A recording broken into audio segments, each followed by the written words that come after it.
A educação brasileira está no estado de alerta máximo. Alguns sintomas. Unesco classifica Brasil em 88º lugar entre 127 países. Professores em greves anormais, greves de longa duração, greves que nenhuma outra categoria faz, greves recorrentes, ano após ano, em diversos estados do Brasil. Há dias atrás fizemos um recenseamento, haviam 15 categorias de professores em greve. Alguns não haviam dado sequer um único dia de aula agora no ano de 2015. Na greve do Paraná, o sintoma máximo, o giz medieval, ostentado como ícone da educação em 2015.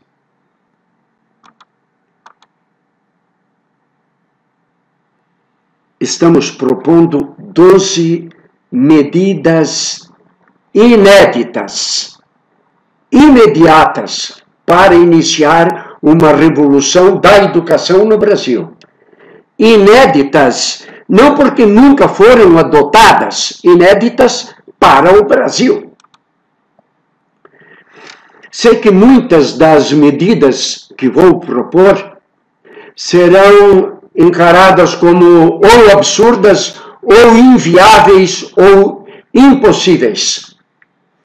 Para mostrar que serão perfeitamente válidas, exequíveis, viáveis e inadiáveis, vou rapidamente contar alguns episódios da minha vida mostrando que coisas absurdas, inviáveis, impossíveis não só aconteceram, surgiram como grande novidade e depois foram superadas por inovações maiores ainda. Vamos lá. Nasci em 1938, estou com 77 anos de idade, nasci numa colônia italiana, colônia Bellunese, no interior catarinense, Luiz Alves, um lugar muito lindo, na época sem qualquer resquício de civilização. Minha mãe falou que quando eu nasci, as professoras lá do grande interior já usavam quadro negro e giz. Para você fazer uma ideia como era o atraso naquele tempo, para andar de noite você usava um tição com fogo aceso. O vento apagava, a chuva apagava.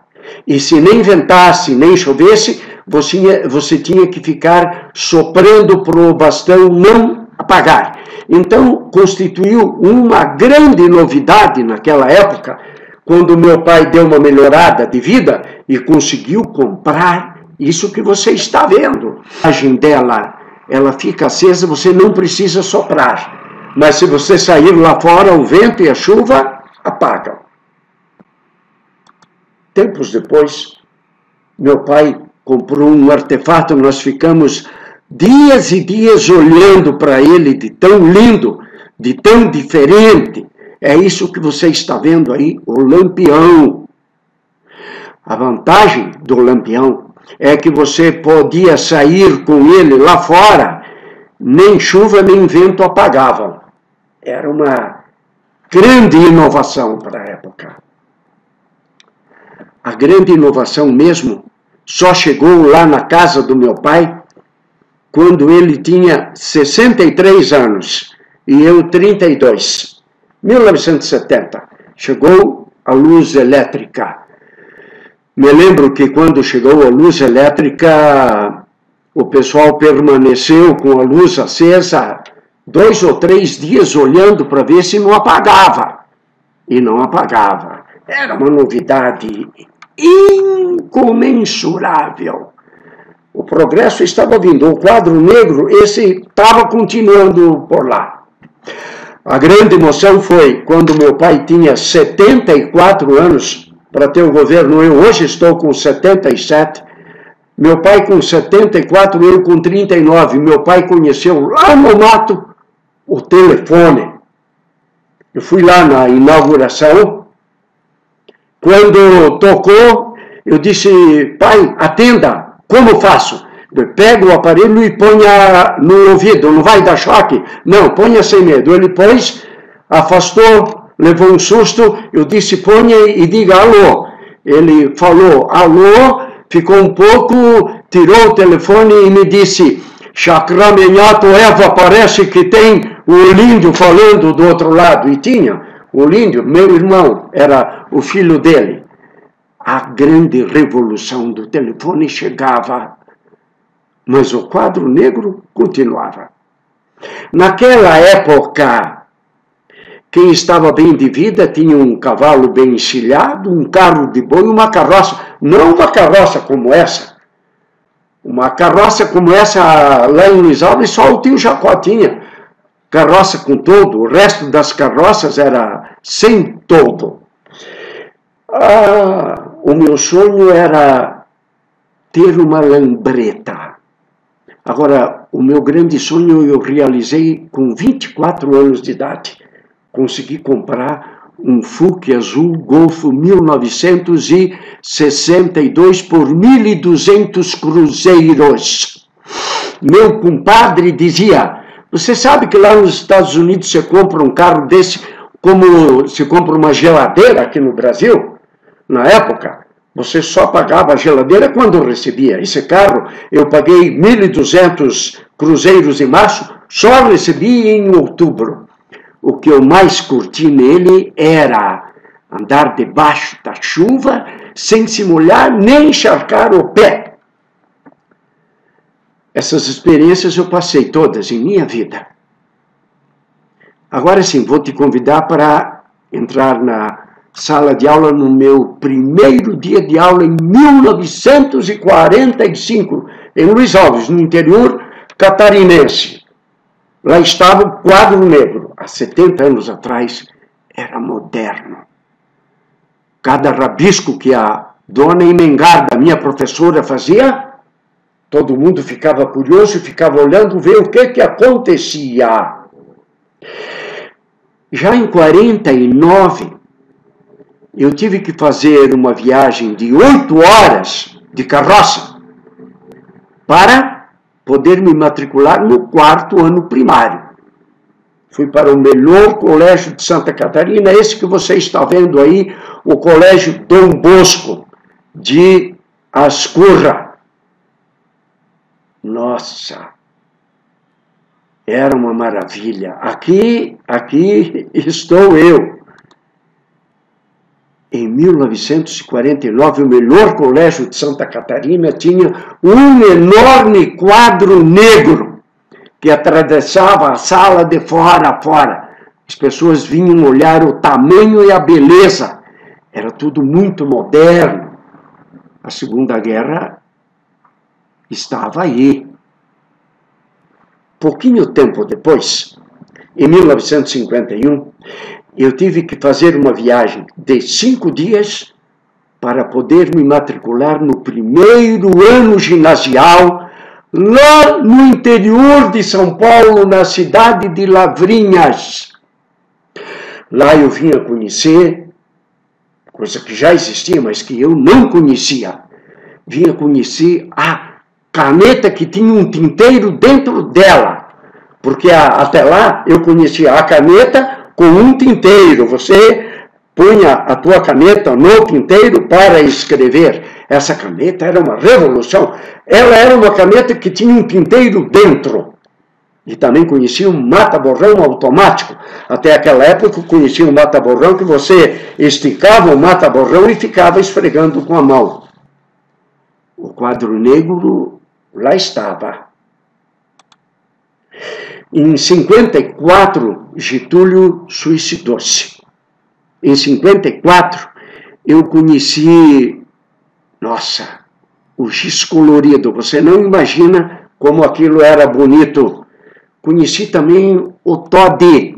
Eu tinha 3, 4 colegas muito ricos.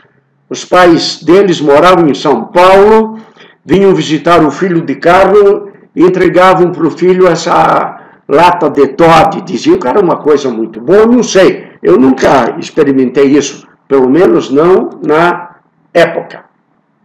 Em 1962, eu entrei na Universidade Federal do Paraná, no anexo da reitoria, prédio novinho, em folha, uma maravilha, tudo o que havia de moderno. Conheci os primeiros professores que davam aula sem giz, nem quadro negro. Em 1963, eu vim a conhecer maravilhas que já existiam, mas eu não conhecia. Logo, logo vou mostrar algumas maravilhas que já existem. Pode ser que você não conheça, mas já existem. Na época eu não conhecia caneta esferográfica. Você está acostumado com elas, você não imagina o que significava. Você pegar uma caneta dessa, pôr no bolso, tendo certeza que ela não ia manchar o teu bolso de tinta, tendo certeza que você não precisava ficar do lado de um tinteiro a toda hora. Era a liberdade, era a emancipação. Estávamos ficando livres do tinteiro, mas continuávamos com uma caneta. Eu vou mostrar maneiras de ficarmos livres da prisão da escola presencial, mas continuarmos com uma escola até melhor ainda. Em 63, eu negociei com o Paulo Lack, acho que troquei pela Divina Comédia, um livro que eu tinha. Eu troquei a Divina Comédia e mais R$1 ou R$2 por um tênis. Consegui ir com esse tênis um único dia para a faculdade. Todo mundo me gozava. A rapaziada, como eu, usava sapato e não uma coisa nojenta, feia como essa. Não consegui continuar usando o tênis. Hoje todo mundo usa. Ah, sim, e a Divisuma? Uma máquina, você não vai nem acreditar. Você não vai acreditar que essa máquina fazia as 4 operações. Meu sobrinho, o Edmundo, tinha a primeira fábrica de pinga de Resolves, ganhava muito bem, tinha um Fenemê 0 quilômetro, sabia cobrar, vender, pedir troco, mas não sabia escrever, mas sabia ler número. Isso aqui foi uma maravilha com ele, para ele. Custava uma fortuna. Em 1963, você está vendo, era uma revolução, uma máquina de escrever Olivetti, cujo suporte repousava sobre um tubo de aço retificado e temperado. Aqui está a minha turma, a turma da vanguarda, o Aurélio, meu compadre, doutor em matemática, eu próprio da Nuergologia, o Pedro Chaves era o tesoureiro-geral da UP, eu era o secretário, o João Batista Volkov, promotor, o Maurício de Oliveira Nascimento, preto de raça, estava aí, era colega meu, não precisou de nada para chegar lá, e o João Batista Esteves. O que fazia essa máquina? Com essa máquina, você conseguia tirar 3 cópias com carbono, você não precisava mais escrever para tirar cópias. Essa máquina conseguia também escrever no stencil. Ah, você nem mais conhece. Era uma descoberta fantástica, era uma matriz. Você escrevia no stencil, punha o stencil dentro dessa invenção genial. Você está vendo essa máquina? Era o mimeógrafo. Nunca tinha sequer ouvido falar, e de repente estava aí o mimeógrafo. Ele tirava várias cópias. Um cheiro, dava vontade de vomitar. O mimeógrafo aposentava o carbono, que para mim era uma descoberta assim de um ano, uma grande revolução. No ano seguinte, a grande revolução estava sucateada. O aluno não precisava mais copiar tudo aquilo que o professor fala. Bom professor já trazia cópia xerografada, aliás, mimeografada, antes do xerox. 1967. Você está vendo essa máquina? retroprojetor. Os professores de vanguarda davam aula com retroprojetor. O retroprojetor, ele dispensava aquela sujeira nauseabunda do quadro negro e do giz, eles punham uma imagem ilustrativa daquilo que o professor estava falando. Em 1970, eu estava fazendo, no tempo do coronel, na UTP, na Universidade Tuiuti do Paraná, eu estava fazendo minha pós-graduação em noergologia. O que havia de muito moderno na época é isso que você está vendo aqui. Sumários de periódicos em psicologia. Como funcionava? A USP assinava as principais revistas mundiais de psicologia, de psiquiatria, de filosofia, de sociologia, de pedagogia. Cada 6 meses, a USP criava um livro. E nesse livro ela apenas punha o título de cada capítulo de cada revista com o respectivo autor e mandava para os assinantes. Eu era um dos que estavam na frente e eu era assinante dos sumários de psicologia. O que eu fazia com isso? Eu abria aquele livrão enorme, lia cada capítulo para descobrir o que me interessava.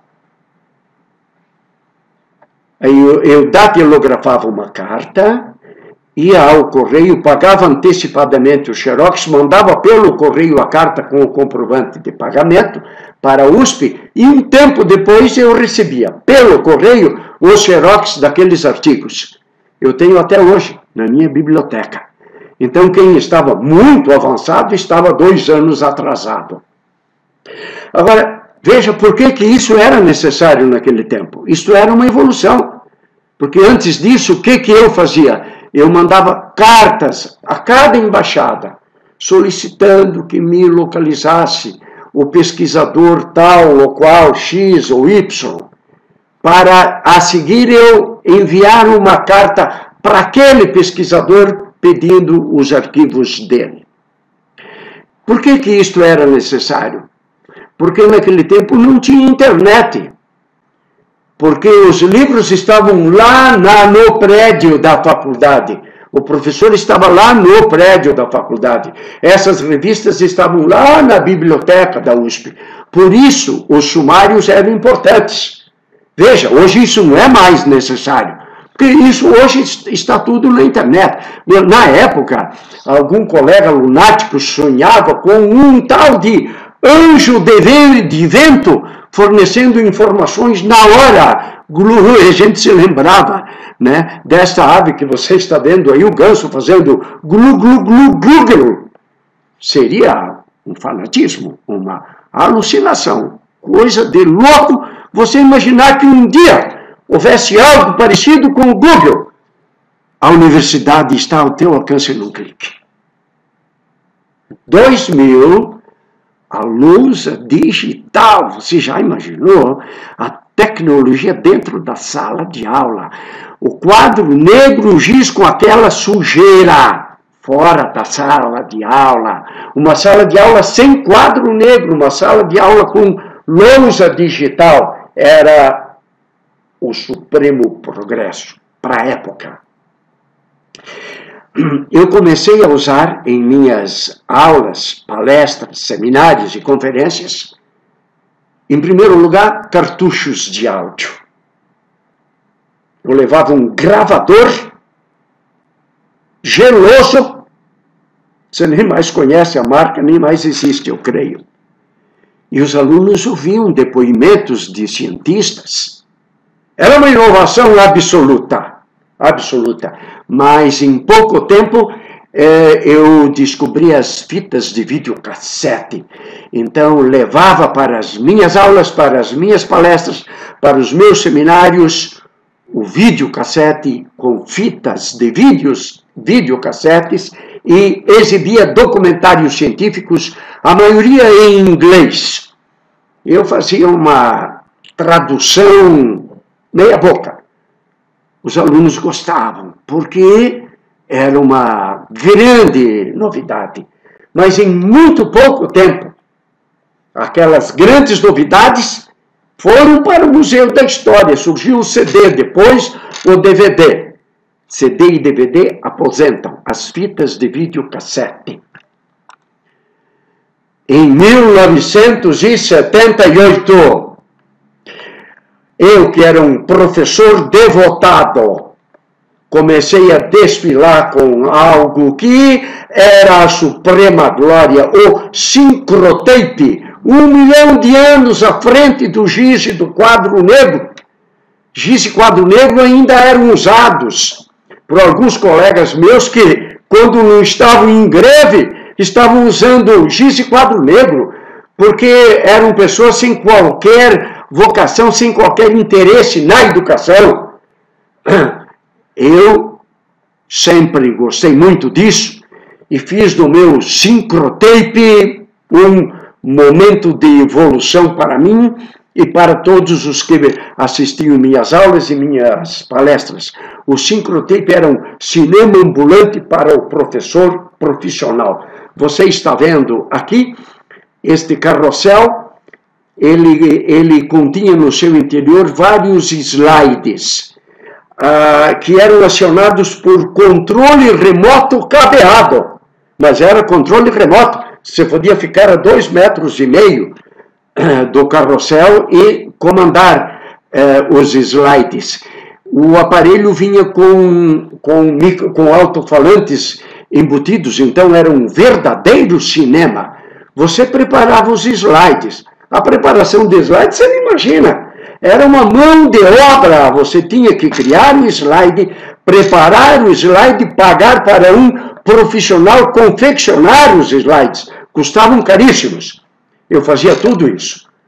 O meu aluno sentava e se deslumbrava com o slide. É como quando você chega num restaurante e degusta uma comida bem feita. Não faz ideia a trabalheira que isso deu. Aqui está o controle remoto. Você está vendo? O controle remoto, você podia melhorar o foco da imagem. Era algo realmente sensacional. Um tempo depois, surgiram os primeiros notebooks, nada parecido com o que temos hoje. Comecei a preparar aulas no PowerPoint, mas como exibir para os alunos? A minha tela era minúscula, era 8 polegadas. Aí eu consegui importar através do Osmar Jardim uma fantástica tela plana de tamanho enorme, para a época. Para hoje é minúsculo, para a época era um tamanho bastante grande. Eu virava a tela para os alunos e os alunos assistiam à exibição de slides naquela tela, quando a maioria absoluta de todas as demais salas eram professores com quadro negro e giz. Aí, em 2006, surgiram os moderníssimos data show com notebook. E você dava aula realmente empolgante. Preparar essas aulas demandava muito trabalho. Por isso que o professor que é profissional, ele não tem tempo para fazer greve. Porque isso demanda muito tempo, demanda você preparar basicamente um roteiro cinematográfico, escolher as imagens, o conteúdo, o que é relevante, o que é irrelevante. O data show com o notebook, e em 2006 você era um professor atualizado. A desvantagem do data show é que o aluno assiste a aula com luzes apagadas. Veja que logo surgiram os notebooks com HDMI. Olha a evolução em poucos tempos, para quem dava seminários e palestras no Brasil lá fora. O sincrotape era muito moderno, mas sabe quanto pesava? 45 quilos. Eu era jovem, para mim não fazia diferença. O notebook com HDMI, 4 quilos. Hoje, eu vou de pendrive com 15 gramas. O notebook com data show era 7 quilos. A evolução é palpável, é visível. Não dá para compreender, você não pode entender que a Unesco solicitou uma revolução de paradigma em 1986 e até hoje, em muitas áreas, a revolução de paradigma não chegou nem perto. Em 1986, a Unesco pediu revolução de paradigma em 3 áreas básicas. Primeira, na área das ciências psi. Segunda área, pedagogia e ciências da educação, a área da qual estamos falando agora. Terceira área, política e ciências humanas.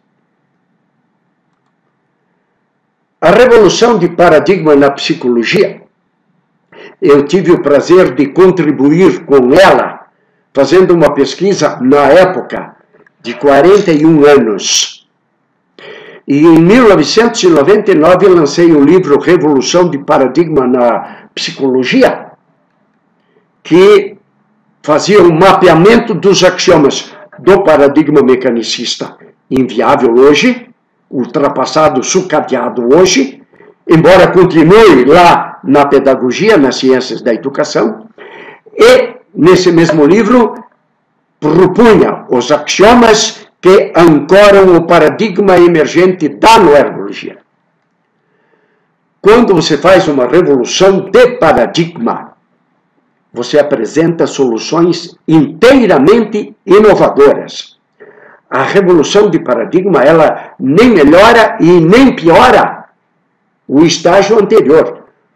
Por exemplo, noergologia nem piora nem melhora, nem psicologia, nem psicanálise, nem parapsicologia, nem psicopatologia, nem psicopedagogia. O que a noergologia faz? Ela passa ao lado, aposenta as áreas prévias. Assim como o touchscreen do Steve Jobs, ele nem piora nem melhora o mouse, ele apenas aposenta o mouse.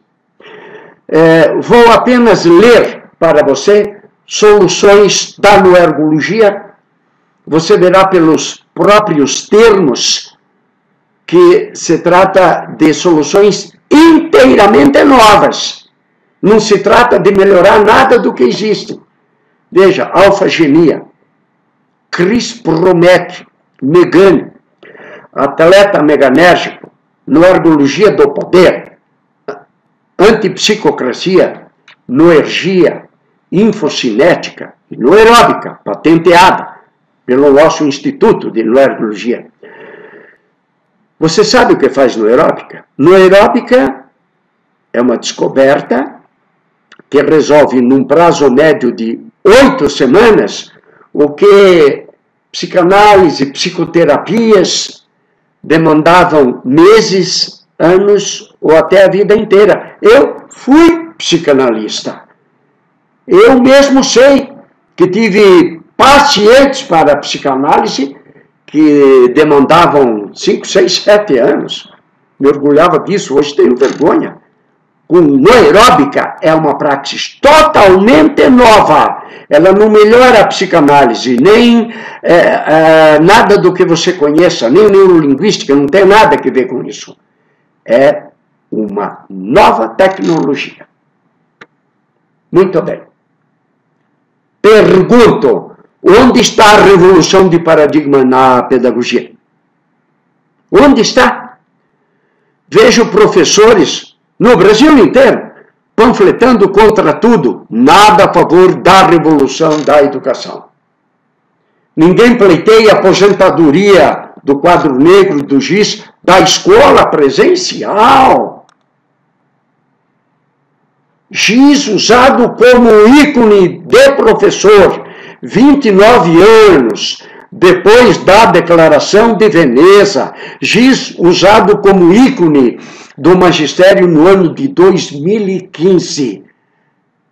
É sinal de que o nosso sistema educacional e tudo nele envolvido está na UTI, é o alerta vermelho. Porque quem fala em giz no século XXI é qualquer coisa, menos professor. Quem fala em giz pode dizer que é grevessor, um profissional da greve que eventualmente dá aula. Um professor não fala em giz.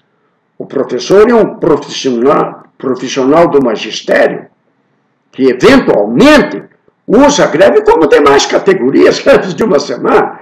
Mas fazer da greve uma profissão não tem nada a ver com o magistério. E por que isto acontece? Porque o nosso sistema educacional está sucateado. Vou propor medidas inovadoras, imediatas, para apenas iniciar a revolução que a educação exige. Quando você muda o modo de observar as coisas que você observa mudam. Venha comigo, vamos mudar a maneira de observar a educação. Primeiro, precisamos quebrar o monopólio. Lembra quando as telefônicas eram um monopólio? Nada funcionava. O monopólio não funciona, monopólio em nada. Hoje até todo mundo tem telefone aqui no Brasil, hoje. Por quê? Porque existe competição, existe concorrência. Mas nós precisamos quebrar o monopólio, em primeiro lugar, da ementa centralizada. Como é que você vai ter uma ementa centralizada com profissões surgindo diariamente? O objetivo da escola não é preparar o educando para a vida. Você está preparando o educando para que vida? Para que ele reviva no século passado? Precisamos quebrar o monopólio dos professores centralizados numa única instância, seja na esfera federal, municipal ou estadual. Precisamos quebrar o monopólio do ensino voltado para o passado. No Brasil, as defesas de teses provam que aquilo que foi dito, de fato, tinha que ser dito. O que esta educação está trazendo de inovação? As grandes inovações estão vindo de fora da escola, de fora da universidade.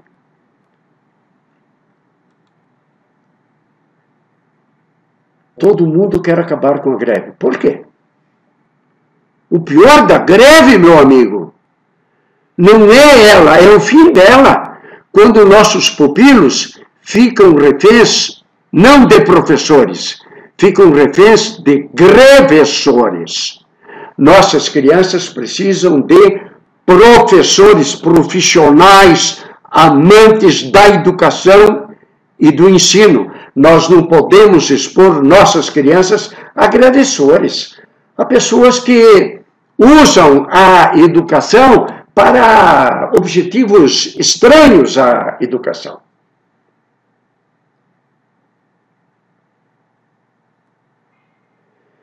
Preste atenção. Contratar mais professores agrava o problema mantendo o arcaico sistema pedagógico. É o arcaico sistema pedagógico que está errado. A greve é uma das consequências. Tem abuso de greve? Tem, porque o sistema permite. Preste atenção. Tem, porque o sistema permite. E tem porque esse sistema não exige a reciclagem, a atualização dos professores.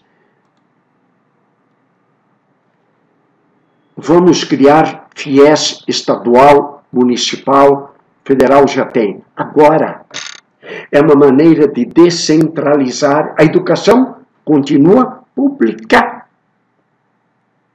A maneira de exercê-la é descentralizadora. Não é única.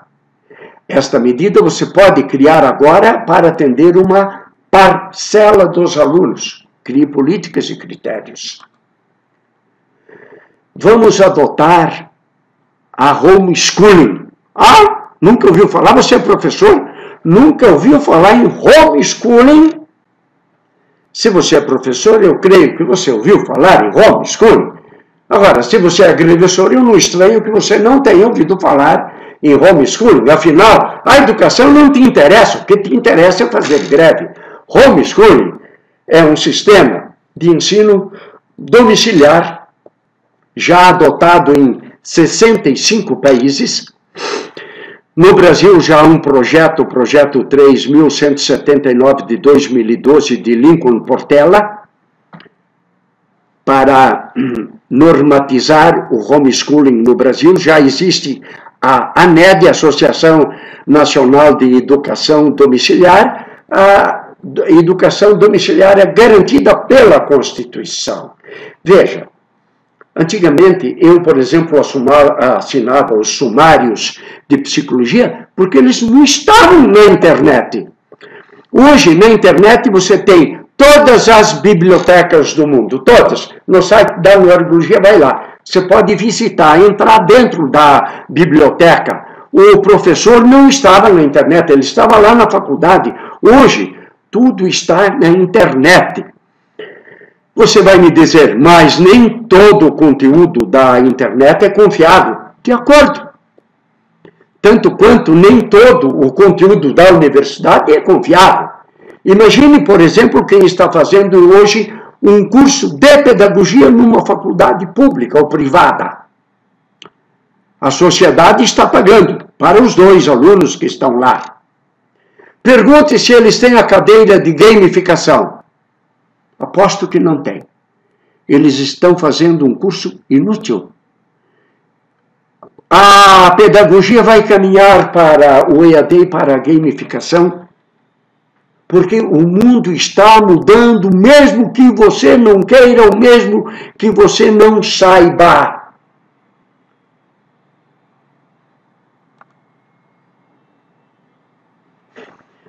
O Enem já está validando a certificação para o ensino de segundo grau. Quem passa no exame do Enem recebe um certificado do Enem que, para pessoas a partir dos 18 anos, validam o segundo grau.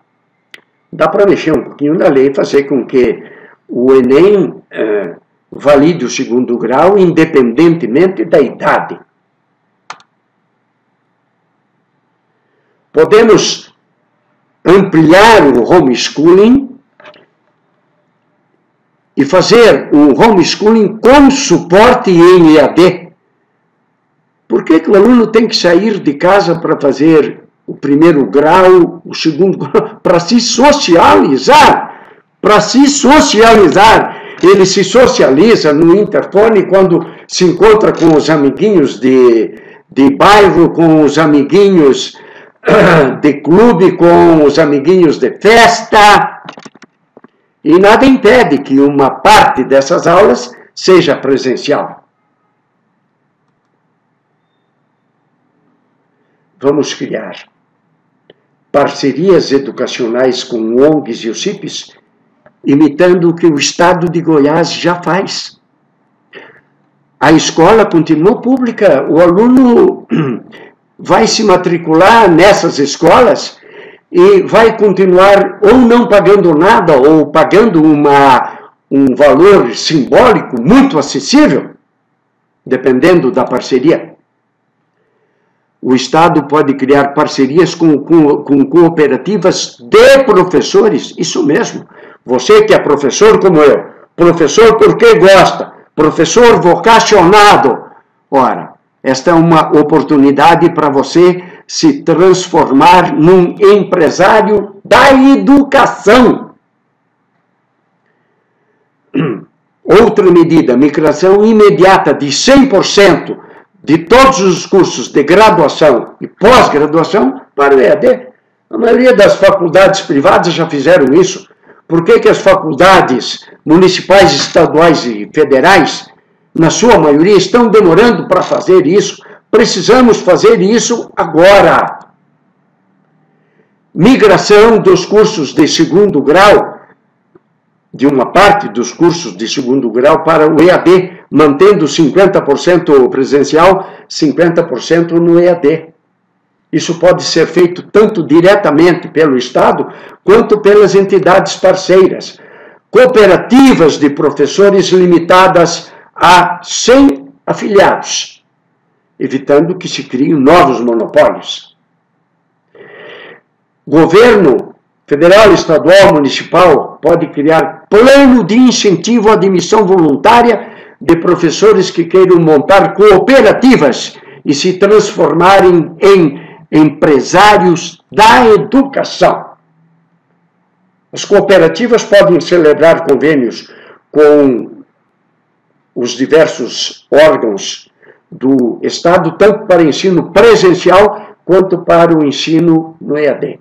Medida simples. Vantagens. O Estado vai economizar com o desinvestimento em prédios e manutenção dos prédios.